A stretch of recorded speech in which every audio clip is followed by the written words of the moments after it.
सखी लोग कहता कि ये सखी बहुत दिन से हमने के जाना फल के कामना कैले रहनी हसा। आज संयोग से वो फल हमने के झोली में पड़ गई। यानी कि भगवान के आगमन भइल बा मिथिला में। सारा काम धाम छोड़ के चला भगवान के शरण में चल जा। भगवान के आरती उतारल जा। कह तरीके से कैसे कहता कि उतारे सखी हो उतारे सखी अरे उतारो ए सखी हो उतारो ए सखी उतारा ए सखी ओ उतारा ए सखी ए उतारो ए सखी हो उतारो ए सखी ए उतारा ए सखी ओ उतारा ए सखी चार दूल्हा की आरती उतारो ए सखी चार दूल्हा के आरती उतारा ए सखी। भगवान के आरती में पहला हाजिरी लागल बा हमरा घुरन चाचा जी के तरफ से। 30 रुपया के धतासी आई। भगवान से प्रार्थना करब कि परिवार में कम से कम 30 लाख हो। प्रभु के दया दृष्टि बनल रहो। चार दूल्हा के आरती उतारे सखी चार दूल्हा के आरती उतारा ए सखी चार दूल्हा के आरती उतारे सखी चार दूल्हा के आरती उतारा ए सखी। कंचन थाल कपूर के बाती कंचन थाल कपूर के बाती थाल कपूर के बाती कंचन थाल कपूर के बाती वेद उच्चारत ब्राह्मण जाति वेद उच्चारत ब्राह्मण जाति वेद उच्चारत ब्राह्मण जाति वेद उच्चारत ब्राह्मण जाति। तो गैया घिउआ में दिया बाती बारह सखी गैया घिउआ में दिया बाती बारह सखी गैया घिउआ में दिया बाती बारह सखी गैया घिउआ में दिया बाती बारह सखी। दूल्हा के आरती उतारे सखी चार दूल्हा के आरती उतारे सखी राम लखन भरत तरुधा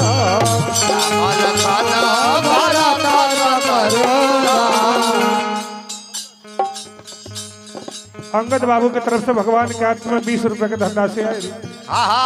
भगवान से प्रार्थना के बबुआ के ऊपर दया दृष्टि बनौले रही। बबुआ पढ़ लिख के बढ़न आदमी बना।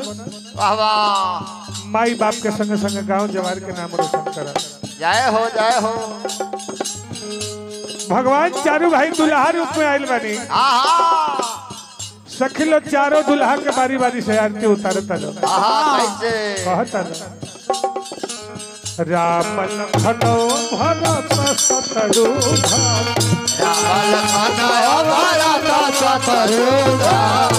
शत्रुघ्न भरत शत्रुघ्न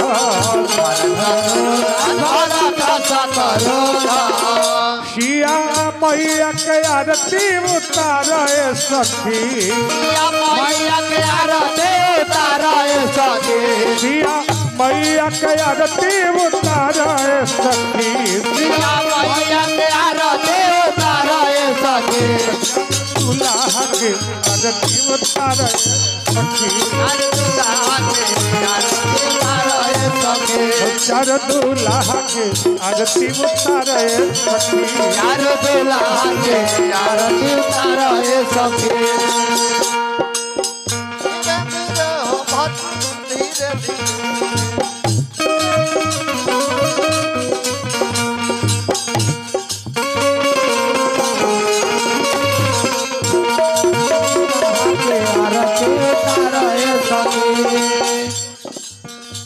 और के कर आरती उतर दलो के कर काहे कि भगवान के बियाह में सारा देवता लोग पहुंचल रहे। हाँ हाँ सखी लोग बारी बारी से सब देवता के आरती उतर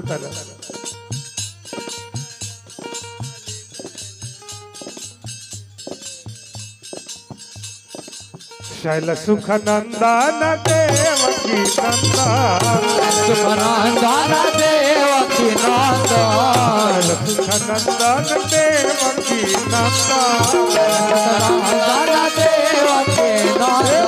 देवकी नंदन हो देवकी नंदन देवकी नंदन हो देवकी नंदन देवकी नंदन हो देवकी नंदन देवकी नंदन हो देवकी नंदन राधा मैया के आरती उतारे सखी राधा मैया के आरती उतारे सखी राधा मैया के आरती उतारे सखी राधा मैया के आरती उतारे सखी चार दूल्हा के आरती उतारे सखी चार दूल्हा के आरती उतारे सखी आरती उतारे सखी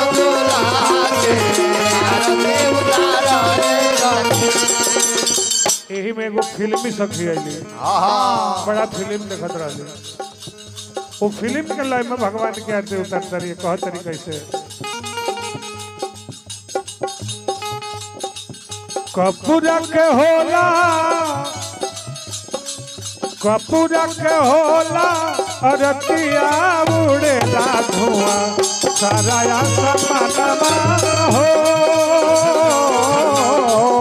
कपूरा के होला अरतिया उड़ेला धुआं सारा समानमा हो सारा समानमा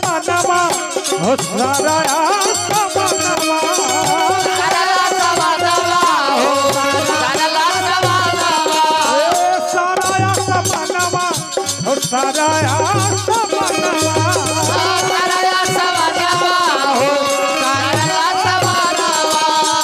कपूर के होला रतिया उड़ेला धुआं सारा समानमा हो कपूर के होला रतिया उड़ेला धुआं सारा समानमा हो पहिला आरती बनारस में होला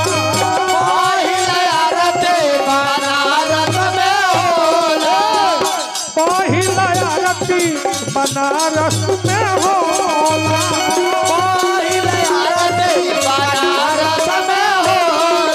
बनारस में होला हो काशी में होला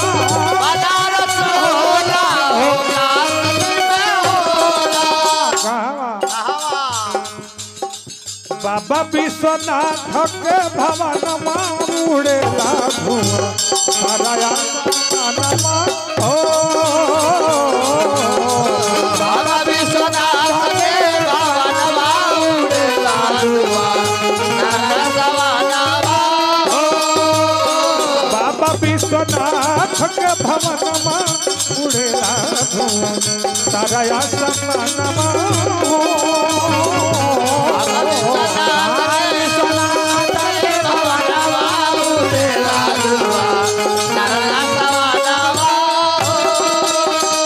दूसरा आरती अयोध्या में होला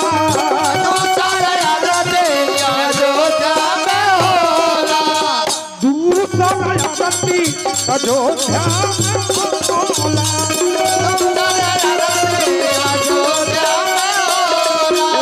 दूसरा आरती अयोध्या में होला